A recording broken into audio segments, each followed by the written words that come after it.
From NBC News, America at War continues. Here is Tom Brokaw. We continue now with Operation Desert Storm, which is the American attack on Iraq, primarily the American attack, although British air units and Saudi air units joined as well. So far, no word from the Pentagon on casualties. General euphoria on the first reports of the bombing attacks on Iraqi radar installations, missile sites, command and control centers in and around Baghdad itself, and also in the outlying areas. And we think, too, that military targets in Kuwait have been hit, although we cannot say for sure at this time. President Bush addressed the nation at 9 last night, Eastern Standard Time. He said that this was something that had to be done. American ambassadors around the world are now spreading the word that Saddam Hussein still has a chance to stop the damage if he'll just begin a complete and unconditional withdrawal from Kuwait. And Gary Sick is with us now. Gary Sick, you and I were of one last week in believing that this would not happen, and then I fell away. I really began to believe that, in fact, we'd have a war, but you stuck by your guns to the final hours. Do you think there's any chance that Saddam Hussein will walk out and say no? Well, in a sense, I was preempted. That Saddam didn't have a chance to back down before we hit him. And it is very difficult to say. My guess is that having lost this much now and being in this kind of a corner, that unless his military forces revolt, which is not an impossibility, that he is going to hold fast. He's comfortable in his bunker. He's sitting there hunkered down, and I don't think it worries him to give up a lot of Iraqi blood. And I think still on this business about American will, that he really believes that after a few days go by, we will tire of this. We haven't seen, by the way, the first pictures out of Iraq showing casualties. Right.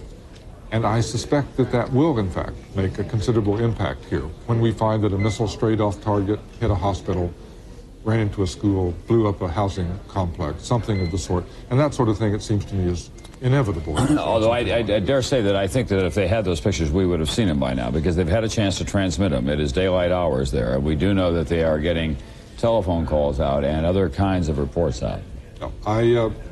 But there's bound to be pictures in the course of the day. I don't know how efficient they are. They were not very efficient with their missiles, so maybe they're not very efficient with their television cameras. But it's, I think that Saddam at this point is not going to walk away from it after the first strike. He apparently has planned all along that he could absorb a U.S. first strike or even second or third strike and still come back and fight, and in the end, he would wear us down. So I think it's premature for us to assume that after the first blow, he's going to walk away. The one thing that really could happen is a major revolt or mass defection within his armed forces. We have a couple of additional reports from the battlefield. There's one report on the French press agency that there may have been a tank battle. This has not been confirmed by anyone. I don't know whether Fred Francis has heard anything about this. And from Bahrain now, a Western military officer says that U.S. forces did launch a second wave of air attacks on Iraq. Fred, you picking up anything on this tank battle business? Don, it's not a tank battle. The reports we had earlier in the evening was there was exchange of artillery, and to the untrained eye or the untrained ear, that may look like a tank battle. Some of this artillery are tracked vehicles, and they look like tanks.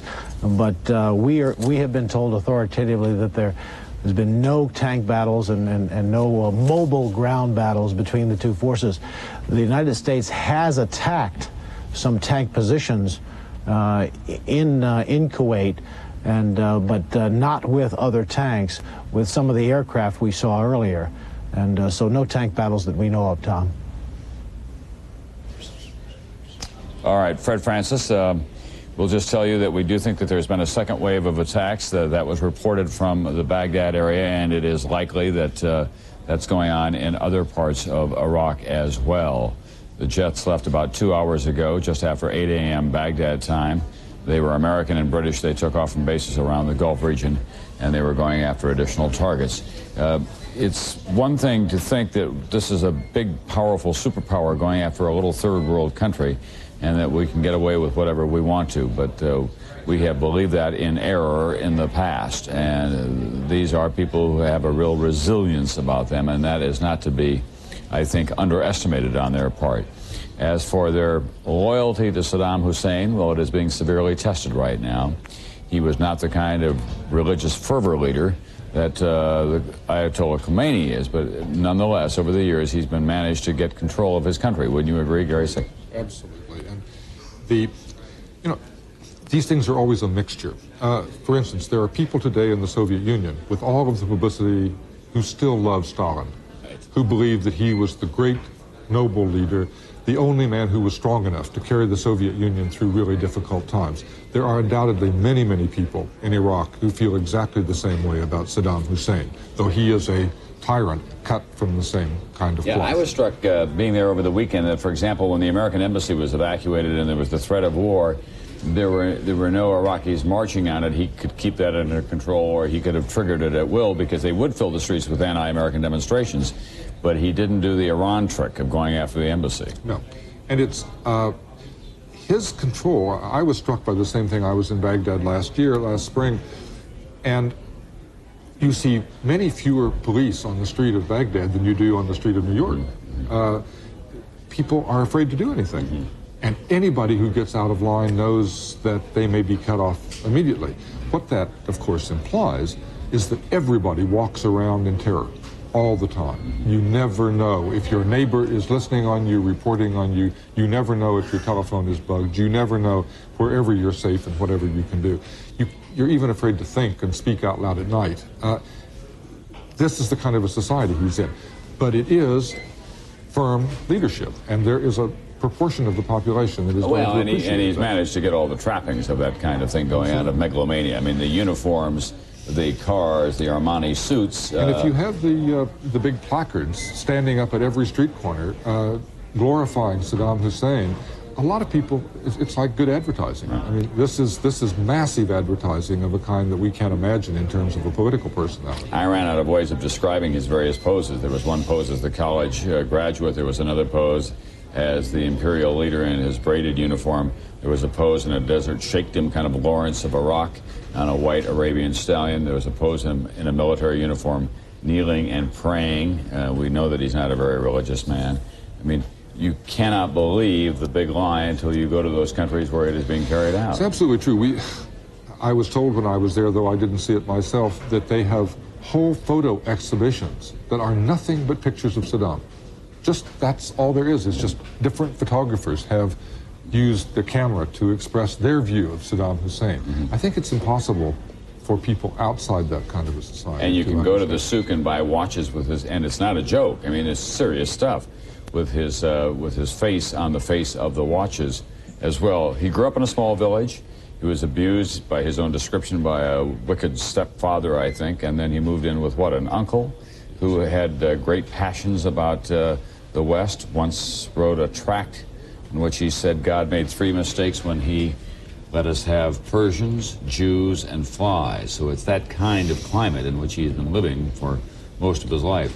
And he was an assassin at the age of 20 or something, right? He joined the Ba'ath Party, and immediately his first major job, which he bungled, unfortunately, fortunately, was to assassinate the ruler of Iraq at that time. Yeah, and one of his early heroes was Nasser of Egypt, and he's tried to model himself after that. Nasser's great dream was that he would be the leader of Pan-Arabism, a great unified Arab state, and that's apparently what Saddam Hussein has had in mind, too. How serious were his economic difficulties before this war began? Well, they were very serious. He had spent 8 years in war with Iran. This is a man who's capable of absolutely incalculable miscalculations. His going to war with Iran was enormously costly.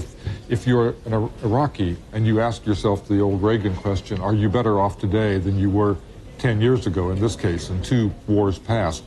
The answer is really very clear. Iraq was a very prosperous country. He took it into war with Iran. They ended up $80 billion in debt. That led to a whole series of problems. And then when the price of oil declined, he couldn't meet his debts. He was in deep, deep trouble. He wanted to maintain his military. He also showed a great deal of respect for his public in the sense that he wanted butter as well as guns. All right. Gary Sick, we now have a a recorded report from Tom Aspel, who is our correspondent in Baghdad. He managed to get this report out to London tonight. Let's hear what he has to say. This is Tom Aspel from NBC News in Baghdad. We still don't know the extent of the damage the raids inflicted on Baghdad yet. We do know a military area east of the city was hit, and we saw several explosions to the west near the airport. When the first raid began, just after 2:30 a.m. local time, anti-aircraft battery fire lit up the sky all over the city. Air raid sirens sounded a few minutes later. At no time did we see a plane, and in fact we think we only heard 2 or 3 during the raids. There were large explosions near the presidential palace, but it wasn't possible to see if it had taken a direct hit or not. The telephone communications from here to the outside world went down almost immediately. It's taken us this long to rig up a portable satellite telephone. About 500 people, staff and guests, were in the Rashid Hotel when the raids first hit Baghdad. Security men herded all of us into massive shelters 3 floors underground. The hotel was undamaged. Nobody was injured. We haven't heard anything from the Iraqi government at this point. The radio station we did pick up was playing the Iraqi national anthem. There was a short announcement to say that the mother of all battles had begun, attributed to Saddam Hussein. When dawn came, there was thin white smoke, just like a thin fog, sweeping across the city. It's only just now clearing. It smells like a burning chemical of some kind. There is no way of verifying the claims that Iraqi missile batteries along the western border have all been destroyed, or that the Iraqi Air Force has been destroyed. But the central area downtown does not appear to have been hit at all. This is Tom Aspel, NBC News, Baghdad. Well, it's a relief to hear Tom Aspel's voice once again. That was recorded earlier. His earlier telephone transmissions to us were cut off. You heard what he had to say. Still no assessment of the damage that has been caused there. That was a satellite telephone out to London and then recorded there. Tom Aspel and the other journalist who made the decision to stay are at the Hotel Rashid, which is right in the middle of the city. It's a very elegant and luxurious hotel, and it had a bomb shelter in the basement. Many of them went down there, and CNN was able to get out because it is the television network of choice, in fairness, in Iraq. The Iraqi leadership has access to it and see it as a pipeline to this country, a way that they can communicate as well, and technical arrangements were made available for CNN. It is a very strong piece of enterprise on the part of CNN. I am not suggesting that they were just handed something. They worked hard to get what they did, and then they did well with it once the war began. We want to go to Saudi Arabia now, and NBC's Arthur Kent. Arthur? Tom, we're still waiting for some hard news about exactly what the U.S. military may assess the damage done last night to those targets in Iraq and Kuwait, but there are a number of signs here from which we can judge that. It was said that the attacks would pause slightly while an assessment was made so as to pick the next targets for the next waves of attack. Well, judging by the number of launches of interceptors and ground attack aircraft here at this airbase in northeastern Saudi Arabia, those targets have already been picked. Also, judging by those numbers, very considerable numbers of aircraft that are going into, that are flying against Kuwait and Iraq, we can say that there is a good deal of confidence that they'll be able to get through whatever Iraqi air defenses may remain, whatever Iraqi Air Force elements, fighters, interceptors may be able to go up. Particularly interesting that more than a dozen Kuwaiti A-4 Skyhawk aircraft went up, fully armed. These are aircraft that are certainly not up to dogfights with the most advanced aircraft that Saddam Hussein's Air Force could have put into the air this morning. So in daylight operations, perhaps, a good deal of confidence, a good deal of activity, and those reports we had of second waves of attack on Baghdad City and other places in Kuwait and Iraq seem to be borne out by the evidence here. All right, Arthur Kent. We have standing by in a suburb of St. Louis now, Afton, Missouri, Dan Carberry, his wife and son at home. He has one son with the Marines in Operation Desert Storm, also another son in the United States Navy, I believe, based in the Persian Gulf at this time. One of thousands of families around. Well, I'm told that he cannot yet hear us. Mr. Carberry will get back to you as soon as we can get that audio business repaired. NBC's Tom Pettit is reporting to us now from Moscow that Soviet forces in the southern part of the Soviet Union were put on a high alert this morning. Also, President Gorbachev is expected to go on television in Moscow in about a half an hour or so to report to the Soviet people on what has been going on there. Complicated situation for the Soviet Union. It stood side by side diplomatically with the United States until the last closing days because it needed to do that to continue to get good economic assistance from the United States. And then, in effect, the Persian Gulf operation became a kind of cover for the Soviet troops that moved into Lithuania and to Latvia. And there's an enormous Muslim population in the southern part of the Soviet Union, and if there is some kind of uprising, that would cause Gorbachev even more grief than he already has, which is considerable indeed. Fred Francis, at the Pentagon, we're going to lose you, I'm told, in not too long in terms of being able to get back to you. Any late thoughts for us? Just that this is far from over. This was long planned, 5 months in the planning. These targets were selected months ago.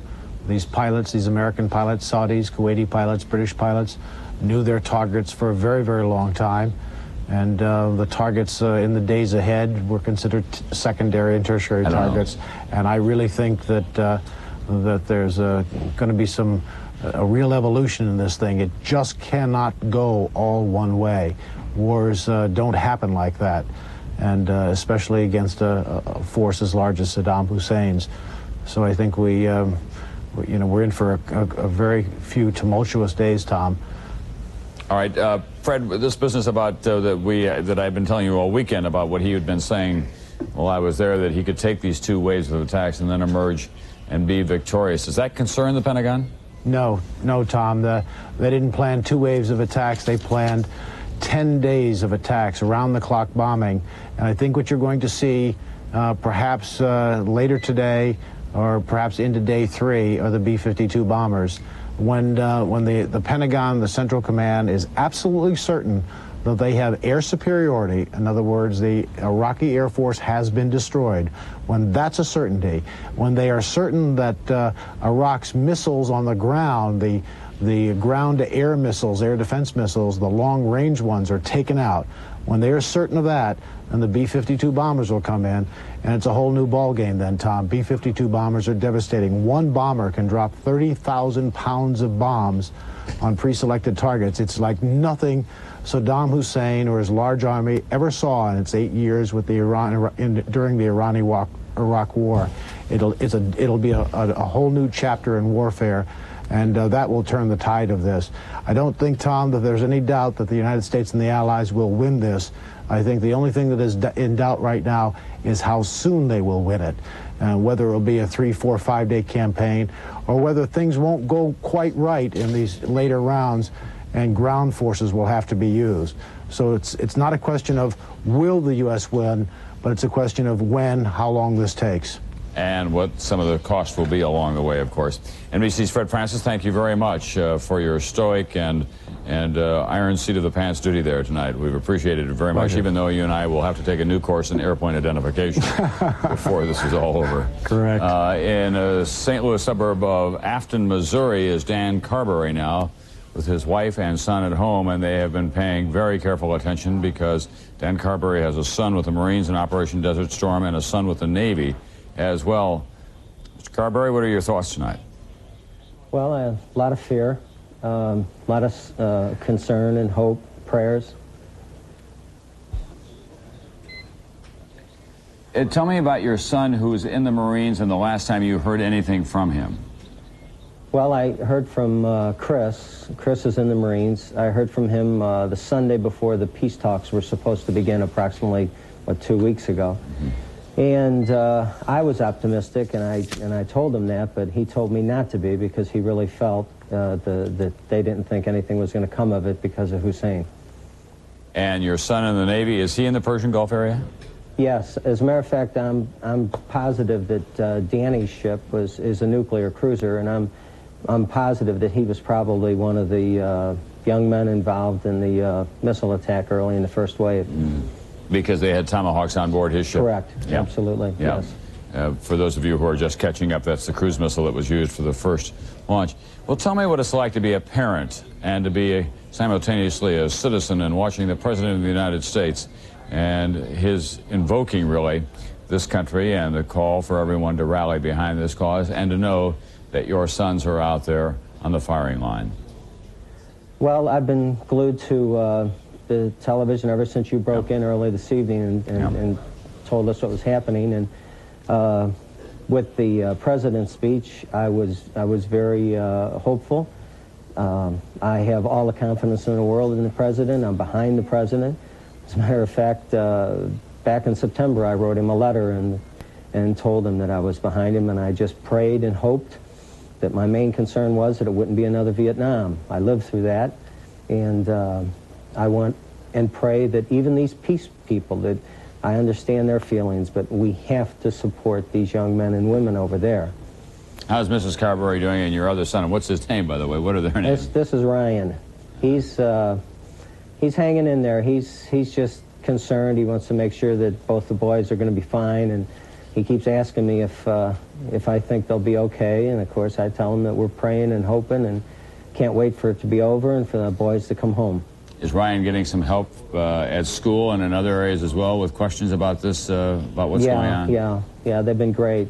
School's been really concerned about it, and all the classmates have sent over little drawings, and they've put in a lot of support, and they're sending things to the boys, and so it's been a very strong and positive feeling, and try to keep our fears to a minimum and our hopes to a high. Maybe Mrs. Carberry, she can't hear me, so maybe you'll have to relay this about how, if we could get a sense from her as well about what it's like to be a mother in these circumstances. Well, I can tell you, they want to know what you feel about with the boys being over there and what you're feeling. She's scared. Yeah. That's exactly what she is. Well, I think that all of us have a great deal of anxiety, and we are very grateful to you for being with us tonight and sharing these extraordinarily personal emotions, and we wish you all the very best, and we hope those boys of yours will be home before too long. Thank you very much. Thanks very much. Dan Carberry in Afton, St. Louis. One son in the Navy, another son in the Marines. We've run into a lot of that, as a matter of fact, in the course of this buildup in the Persian Gulf. Lots of families with two sons in the service, in some cases three. Two members of the 82nd Airborne and maybe somebody else in another branch of the service. And suddenly they are also all out there in the front lines. Back with me right now with some thoughts as we look at all of this as I come to the end of my watch, General William Odom, retired Army officer, obviously. Tell me what you think at this hour after having digested all that we know. Well, the operation looks like it's going successfully and fairly smoothly. The best signs of that are these second waves of sorties headed out. But I think it's much too early to make confident assessments. As Fred Francis said earlier in the evening, many things can go wrong. I think we'll have to have 3 or 4 days before we can make good, solid judgments about it. But at this point, it really does, with the information we have, look quite positive. Aren't you astonished that there's been no counterstrike that we know about? Perhaps not as much as maybe many people are. No, I'm not surprised at that. Yes. With all this planning time, that clearly had to be the highest priority target, and if they were going to achieve anything, I'm sure they wanted to make sure that happened and that it was a successful strike, and I think they've done that. And how about the fact that he was as unprepared as he is? That is a bit astonishing. I think the president caught him a little earlier than he expected. I think he probably thought he had a week's reprieve, maybe longer. Maybe he was spending too much time trying on all those uniforms that he wears and not getting ready for war in some fashion. There's an astonishing report earlier showing officers with their uniforms in the dry cleaners being pressed and spiffed up for some sort of special occasion. I was amazed. Yeah. On the eve of the outbreak of a war. It seemed to be very important to them, how they looked and how they appeared and who they were. General William Odom, thank you very much for being with us. In a moment, our coverage will continue with Mary Alice Williams and Gary Cotley throughout the night, uninterrupted here on NBC. Back after this. From Channel 4, this is a Gulf War News Extra.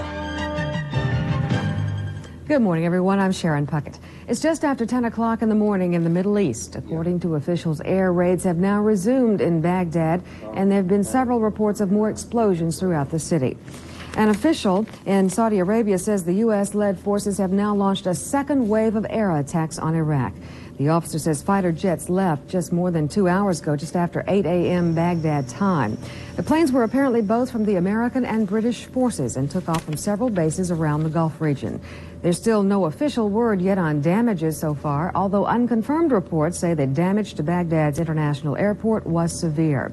Other reports say that several Iraqi military installations were also hit under massive air power. Saddam Hussein has made an appearance on Iraqi TV condemning President Bush for the attack. According to reports, Hussein is voicing deep regret over the outbreak of war in the Persian Gulf. Just before 6 p.m. Central Time last night, fighter jets from the U.S., Great Britain, and Saudi Arabia began their attack on Baghdad. Sources at the Pentagon say only that air units were involved in the combat. According to U.S. Defense Secretary Dick Cheney, the attack was aimed primarily at destroying Iraqi military targets to avoid civilian injury. The very capabilities that he used to seize control of Kuwait and that make him a continuing threat to the nations of the Middle East. In a prepared statement, President George Bush continued his stand on forcing Saddam Hussein to release his death hold on Kuwait. While the world waited, Saddam Hussein met every overture of peace with open contempt. While the world prayed for peace, Saddam prepared for war. U.S. officials in Saudi Arabia say that Allied forces are continuing their second wave of attacks on Baghdad. There's no word yet on the outcome of the latest attack.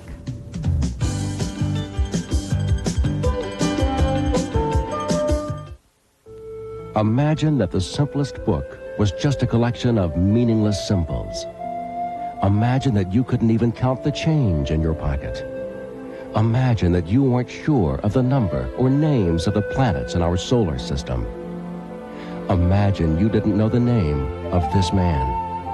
Now, imagine life without education. And imagine that everyone was waiting for someone else to do something about it. Well, we're not waiting. In 1991, WSMV will report on the state of education in Tennessee. Where do we pass? Where do we fail? How do you pay for something that's priceless? A lineup of news series, public service messages, and special programs will put Tennessee's education system to the test, and we'll report the grade to you. Stand up for education. WSMV's 1991 look at learning for the family. Family members who have relatives in the Middle East are waiting for what happens next. Last night, some of those family members came together to support each other. Ann Knowles describes yesterday as the day she dreaded and expected. She told me that it had started. I don't know, I was just numb. And then, I don't know what to do after that. Knowles' husband, Major J.W. Knowles, is with the Smyrna National Guard unit in the Middle East. The beginning of Operation Desert Storm took Nashville by surprise. News of the United States air assault on Iraq hit Nashville along with millions of people across the country at 5:45 last night. It took some people by surprise while others responded with disbelief. Chris Nishan was driving in his car when he heard. He stopped at Sportsman's Grill to find out more.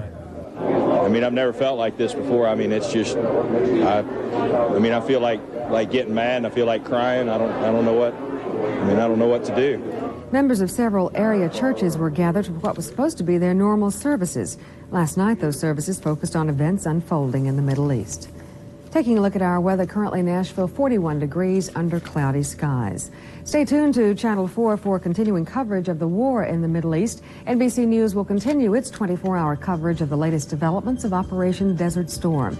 And we'll bring you local updates every half hour throughout the morning. Our next update at 1:55.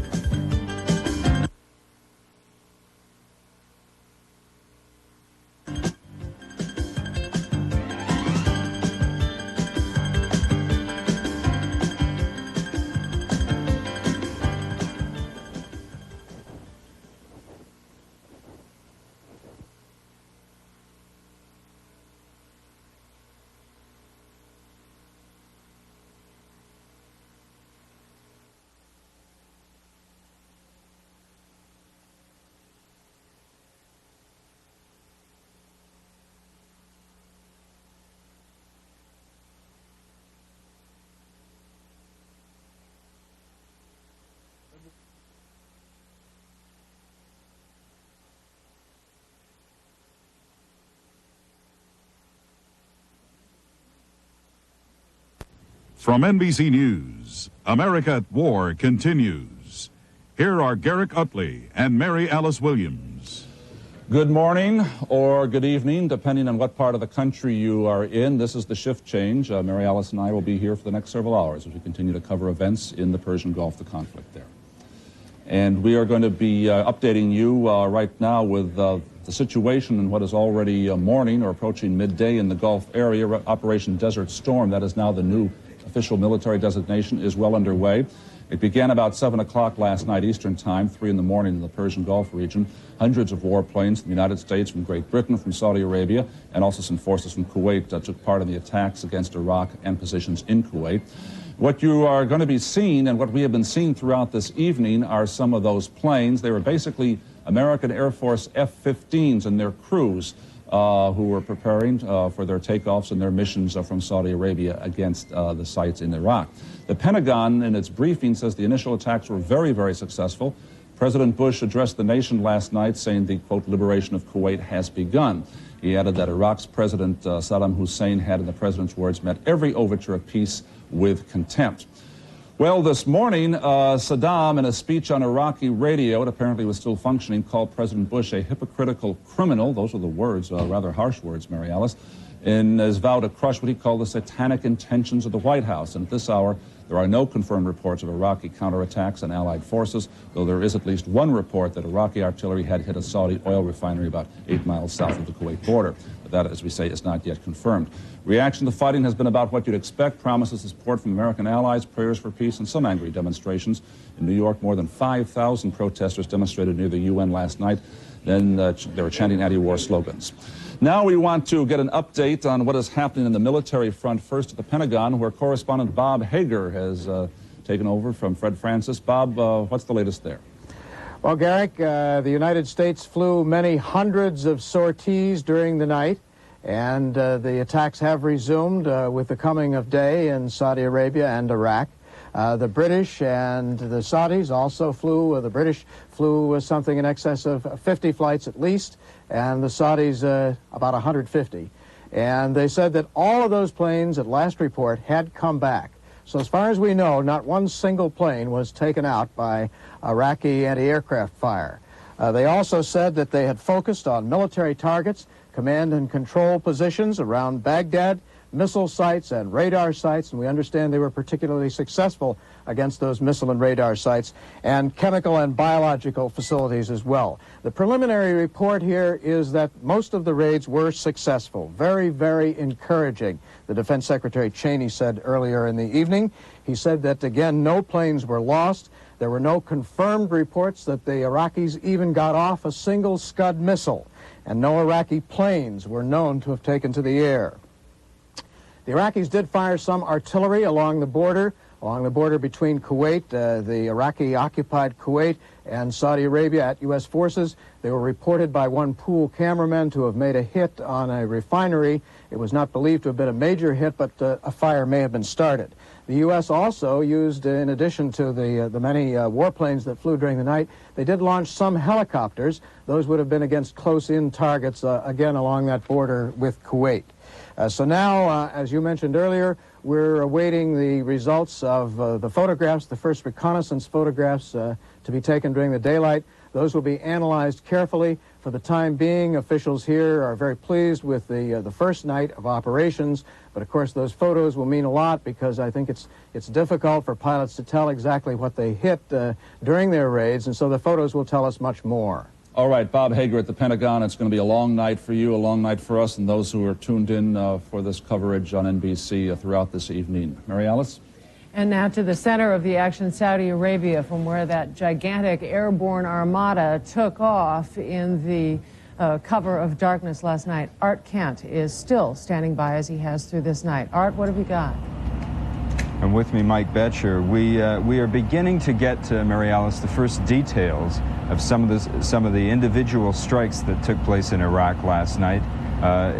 We have a report here on one fighter wing in particular, the 35th Tactical Fighter Wing. Now, it is based at a Gulf Air Base just outside Saudi Arabia, and at 1:26 last night, its mission began, 1:26 a.m. our time, that is.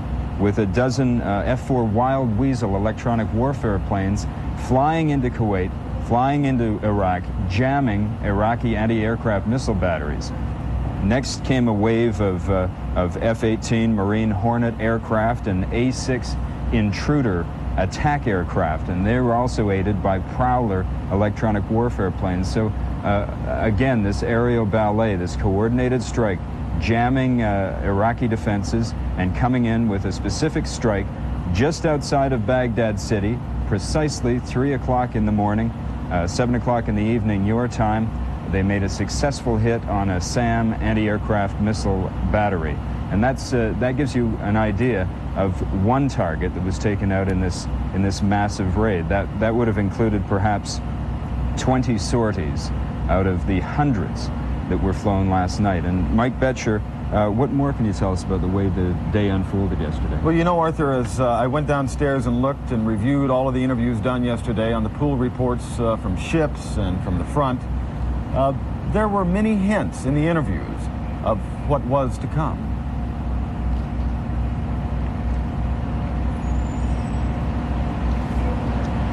For their homeland, they were scrambled to fly towards points north. Ever since the deadline had expired, there were strong indications that war would come sooner, not later. The countdown was over. Peace had existed on borrowed time. A new set of rules covered the Persian Gulf. Fighter pilots were given more than the local weather forecast. Baghdad, 600 broken. Kuwait is also foggy, clearing up about now. Aboard the battleship Wisconsin, attention was given to a message from the captain. We should consider that hostilities are imminent. What does that mean? That means that we need to get ready to fight. We're out of here. When their training ended, Bravo Company of the 2nd Marine Division packed and prepared to go north towards Kuwait. There were hopes for a conclusion. I'm tired of this place. There were dreams of glory. Sometimes I imagine myself, riding alongside of Caesar and Alexander the Great, and now here it is, the real thing, and it's like, oh, I guess they felt the same way too, right before the battle. Pilots were poised to respond to the order. In one night, the word peace had vanished from the vocabulary of the Desert Force. The squadron commander of one lead attack wing believed in his war. So I think everybody is threatened by a tyrant. That a single man is causing a whole lot of problems for the entire world. Whether the world is aware of that or not, that's exactly what the case is. And it's unfortunate that he's dragging a lot of other people down with him. He was destined for points north. The world was destined for points unknown. Apparently that pilot you saw in the interview did return, if the reports are to be believed, that all planes returned from this massive airstrike in Iraq.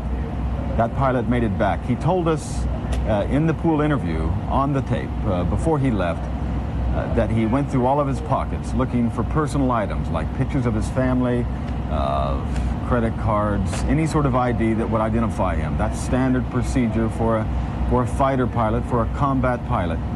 He went through all of that procedure, got in his plane, flew off, undertook the mission that Arthur told you about, and apparently returned safely. Mary Alice, Garrick? Gentlemen, are you getting any reports, confirmation reports of a second wave of daylight bombings around Baghdad? We are not getting confirmation as such, Mary Alice, but judging by the quantity of both tactical fighters and ground attack planes that were taking off here between an hour and 2 hours ago, it would certainly seem that they're heading north, that they are going in looking for those targets, feeling out any defenses that may be remaining, and indeed undertaking a second wave of attack. Can you tell us what the mood of the guys are who've come back? The mood of the people on the ground? Well, we haven't talked to the pilots yet who have come back, and we have received no pool reports from those people. I would assume, since everybody made it back and the Pentagon is saying that the targets were successfully hit, that they are ecstatic. I think the main thing is that something did happen. Everyone we interviewed, everyone that the pool reporters interviewed over the last few days just said they wanted something to happen. They were tired of waiting in the desert, waiting for something they didn't know what it was going to be. And All they wanted was for this day to occur, and it has. So I assume they are very ecstatic. Okay, thank you very much, gentlemen. I know you'll be standing by as we continue our special coverage. NBC's Tom Aspel was in Baghdad through the night where his communication was blocked. He has just been successful in getting a phone line into London and has filed a report out of Baghdad of the fire in the night and the light of day. We still don't know the extent of the damage the raids inflicted on Baghdad yet. We do know a military area east of the city was hit, and we saw several explosions to the west near the airport. When the first raid began, just after 2:30 a.m. local time, anti-aircraft battery fire lit up the sky all over the city. Air raid sirens sounded a few minutes later. At no time did we see a plane, and in fact we think we only heard 2 or 3 during the raids. There were large explosions near the presidential palace, but it wasn't possible to see if it had taken a direct hit or not. The telephone communications from here to the outside world went down almost immediately. It's taken us this long to rig up a portable satellite telephone. About 500 people, staff and guests, were in the Rashid Hotel when the raids first hit Baghdad. Security men herded all of us into massive shelters 3 floors underground. The hotel was undamaged. Nobody was injured. We haven't heard anything from the Iraqi government at this point. The radio station we did pick up was playing the Iraqi national anthem. There was a short announcement to say that the mother of all battles had begun, attributed to Saddam Hussein. When dawn came, there was thin white smoke, just like a thin fog sweeping across the city. It's only just now clearing.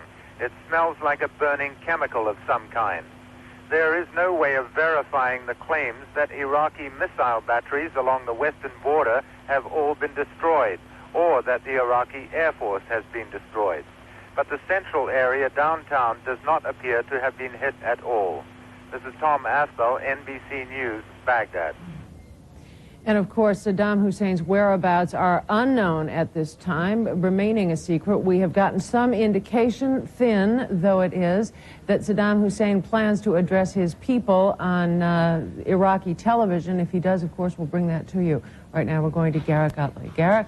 Mary Alice, as we were just hearing a moment ago in Tom Aspel's report, there is the smell of war, of explosives, possibly chemicals, other damage, which wafts over the city, although the center part of the city was not hit directly. General William Odom is with us again. General, you've been here all night following the battle reports. We know targets have been hit, many of them have been hit. We know that they have are continuing with daylight operations. We know how this started. How does it end? It's a difficult question, but I'll speculate. Please. I'd say the most favorable outcome now would be some sort of early surrender by Saddam Hussein, or calling for truce in which he withdraws. But he didn't sound as if he's ready to do that in his broadcast. No, he's not ready to do that yet. Clearly not ready to do that. I'm giving you the most positive, optimistic scenario.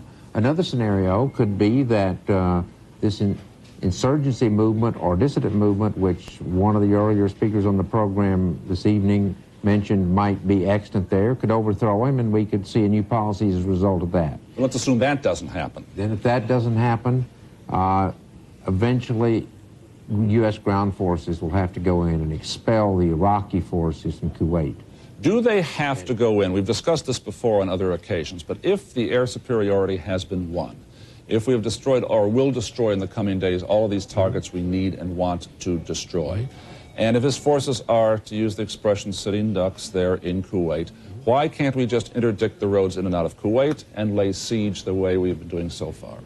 Well, eventually, one of the first 2 scenarios I mentioned would have to occur, and I'm taking that into account. I'm assuming those don't occur, and I'm assuming that there is some extant Iraqi command, and they're able to make the soldiers fight.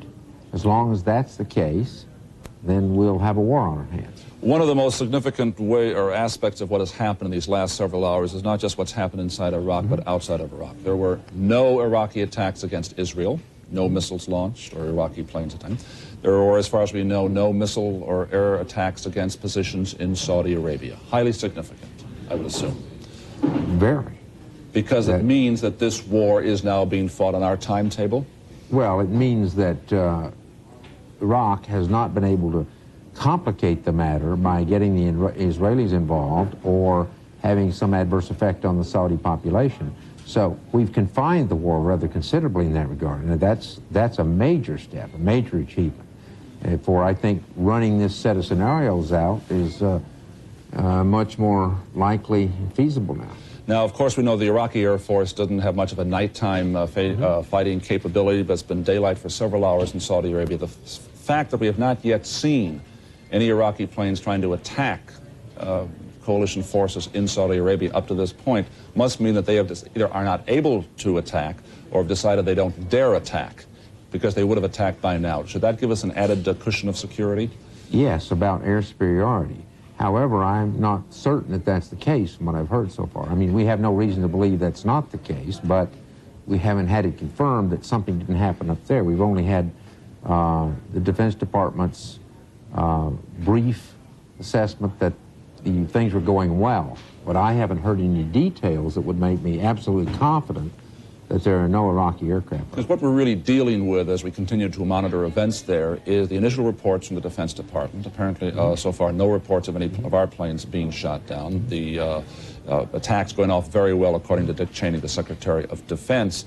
And I don't want to use the word euphoria, but there is a sense of confidence that things are going well. But there is still a risk factor. Things could still go wrong. There are still some surprises. Oh, I think there are many. What would they be, the most dangerous? Well, I can see some sort of, if we have to go into the ground offensive, then I could see some sort of armor counterattack by the Iraqis, which has a modicum of success, some limited success against U.S. troops.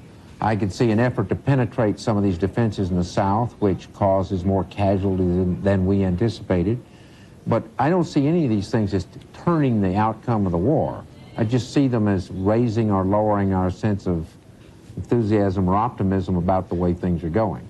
How important in warfare is the psychological blow as well as the actual physical explosive blow, in terms of the population, the army, and the Iraqi side in general, and above all in Saddam Hussein in particular? Initially, I think it's rather significant, but that effect slowly wears off.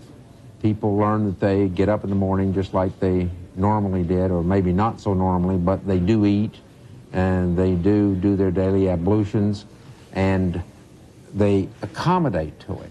So this initial shock, I think, if the regime doesn't fall apart and the army doesn't fall apart in a day or two, this initial phase will change, and we will see a little more stability and stubbornness on the part of the Iraqis. Well, you mentioned the word, if the Iraqi forces, the army falls apart, and certainly many people would hope that that would do, because that would hasten the end of this war. But explain to me, as a layman, how does an army fall apart? An army which has been through several years of war with Iran, an army which has very experienced leaders, officers, an army which knows there's a Saddam Hussein who is one tough SOB, if I may use the expression, up there, and we know what he does to people who don't obey his orders. So how does an Iraqi army fall apart? Well, no one can say with confidence, but since we're speculating wildly, let me do that. I could see a condition inside the Iraqi forces where they're not getting clear commands from above. They've become concerned for their own welfare. Small units begin to defect, begin to surrender and come across, particularly in the south. Then confusion and uncertainty occurs in the more deeply located armor formations. And as one unit sees another unit decide not to fight, to surrender, or just to leave their vehicles and go away, as some of the Syrian and Egyptian forces have done in earlier Arab-Israeli wars, then you would see the thing degenerate completely. And of course, the one weapon that has not been used against these military formations, positions on the Iraqi side, are the B-52s. That's right. That's yet to come.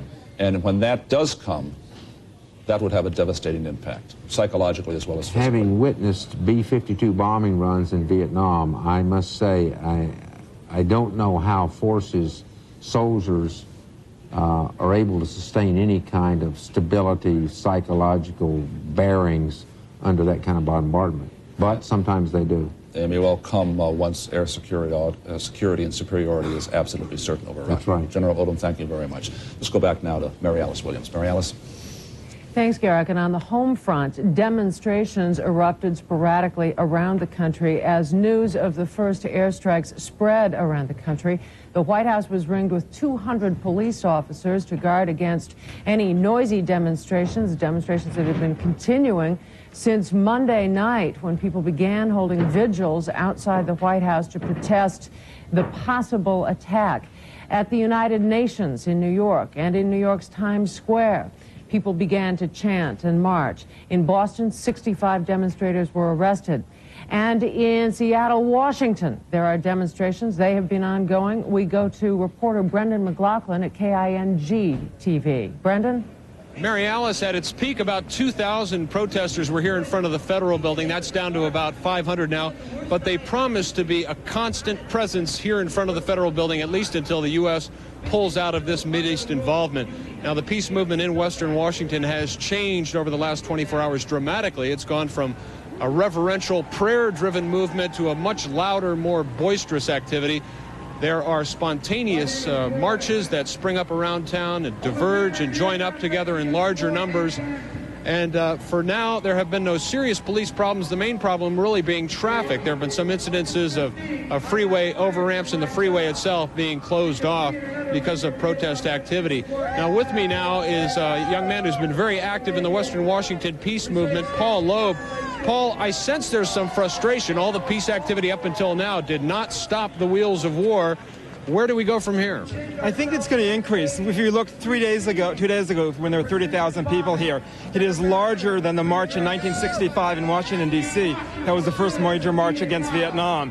So, and that's just in Seattle. I think that there's a very diverse movement. There's a lot of young people. There's a lot of old people.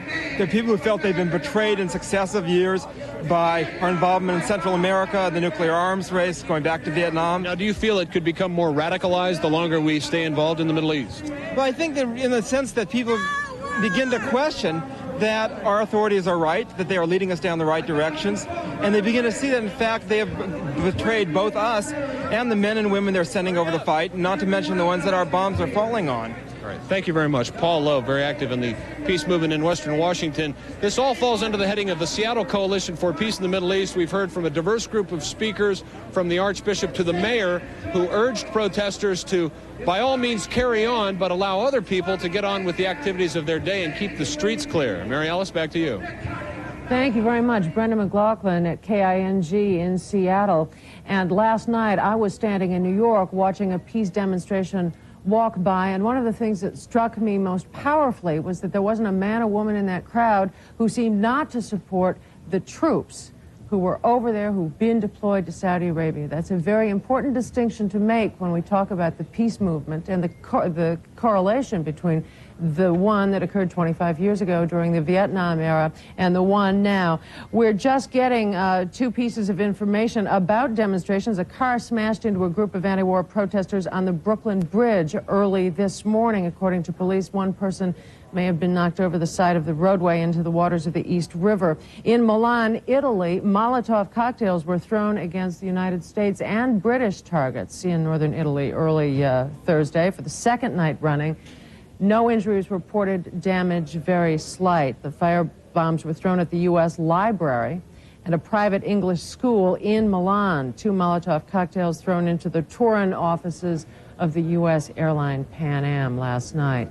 I suspect that we will be hearing more of this from around the world. We know that there were some arrests among anti-war demonstrators in Brisbane, Australia overnight. We are getting reports from around the world that that is occurring. But again, it seems, at least now, very different from the anti-war protests that occurred during the Vietnam conflict. We're going to be keeping you up to date through this night and into the morning on the operation now called Operation Desert Storm, announced just about 8 hours ago. We'll continue with our coverage in just a moment. From Channel 4, this is a Gulf War News Extra. Good morning, everyone. I'm Sharon Puckett. It's morning in the Middle East, and it's day 2 of America's war with Iraq. As Desert Storm enters its second day, more American planes are streaking towards Iraq and dropping their bombs. And according to the Pentagon, things are going even better than could be expected. The U.S. believes it's destroyed many critical targets across Iraq, military and communication centers, air bases and such. President Bush addressed the nation last night and said, "We will not fail." He pledged to drive Iraq out of Kuwait, and he said that every overture of peace to Saddam Hussein was met with contempt. Hussein, in a radio address, called Bush a hypocritical criminal and vowed to crush what he called the satanic intentions of the White House. In our area, the hours may seem the longest for the people around Fort Campbell. Virtually everyone there has either relatives or friends in the Middle East. Stephen Lind is standing by there live with this report. Stephen? Right now, Fort Campbell looks a lot like it would any other night at 2 a.m. What we know about Operation Desert Storm so far is that it is an air assault, so the forces of the 101st are not involved yet. Although they're called the 101st Airborne, they are ground troops, infantrymen. So right now they are not being utilized in Operation Desert Storm. So the mood around here might not be as urgent as you might think it is. It looks like that it will be maybe several days of air preparedness for the ground troops assault, but that remains to be seen.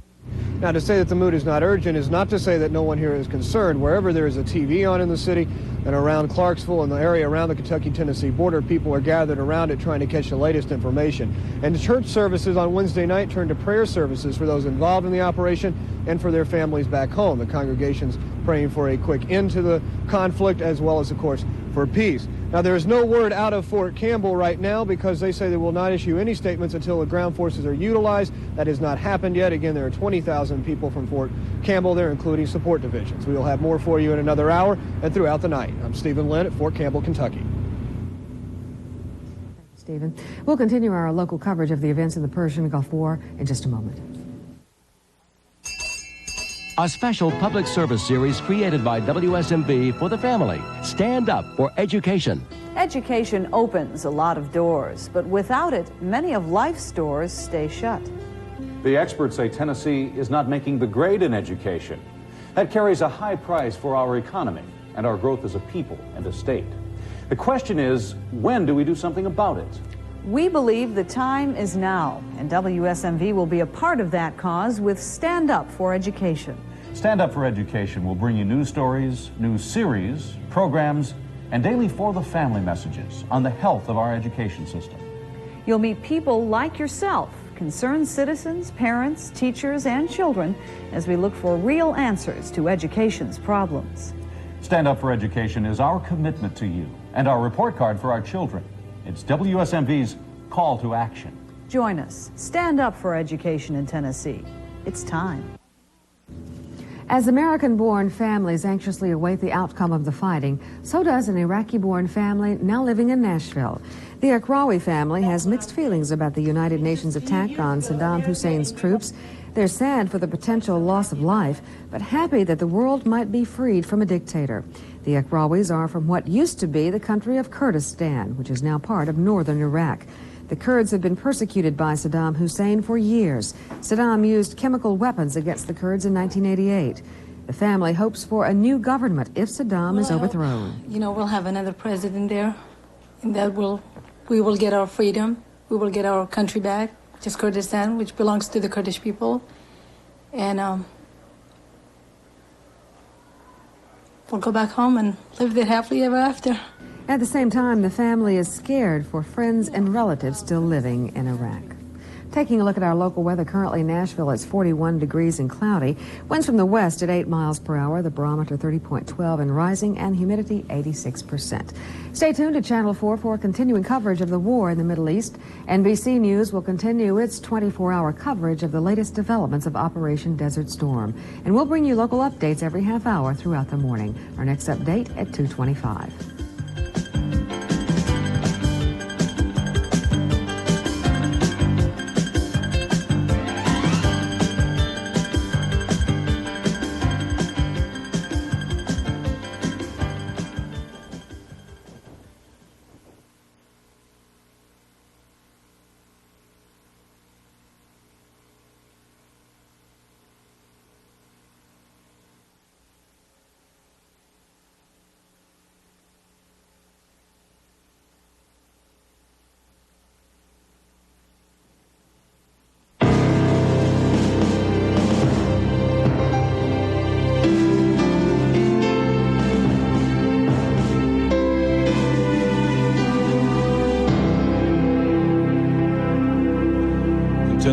all-night coverage now of the situation in the Gulf. Let's go to London in Britain, where the Prime Minister of Great Britain, John Major, is speaking to the nation.